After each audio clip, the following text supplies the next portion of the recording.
Kenya does not know why my party leader was deported.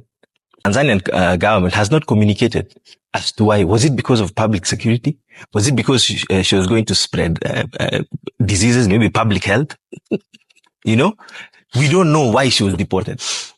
And we must categorically and strongly condemn what happened. The detainment and the eventual deportation of my party leader was uncalled for. And the irony is that she was being deported from an airport named after a father of East Africa, Nyerere. Someone who was known to have said freedom is not something that one person can wander around and say, Sam, I'll give you freedom, but Prof, you won't get freedom. Freedom is absolute. Freedom is divine. So when they do this to my party leader in such an establishment, and by a leader who grew through the ranks of they call it agitation, but activism, but I call it liberation in Zanzibar to the point where she is today.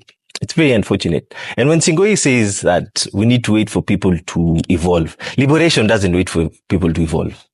The liberation time is now. East Africa's... But you can't push it to a neighbor. We are not forcing. Let me tell you now, for example, you see what the president is saying, that they're coming to force ideas on us. It's the same as when your parents, you say that your child, you don't want to accept that your child is naughty.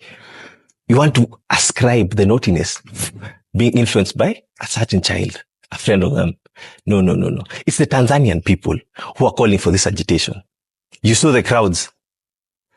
April, I believe it was in April when Tundu Lissu was about to be captured by the state. You saw the crowds. They're calling for liberation. No reforms, no elections. So this liberation talk is emanating from the Tanzanian people themselves.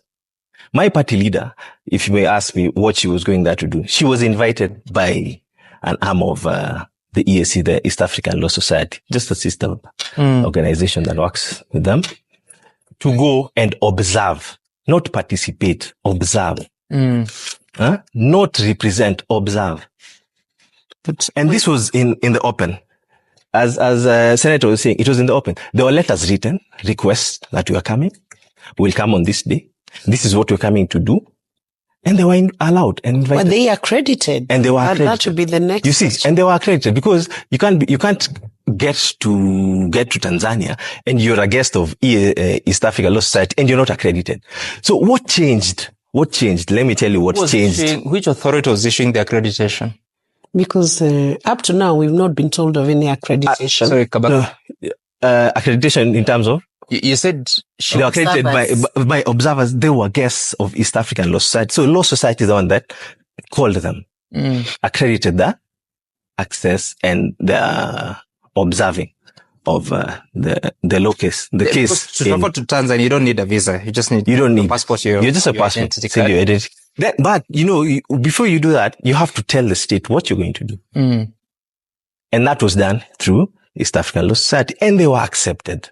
What's changed? Let me tell you what changed. What's changed is the amount of awareness they realized that was created.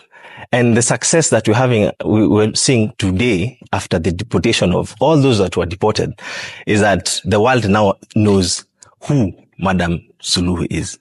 The amount of abductions that have happened, the case that is being politically instigated against Lissu.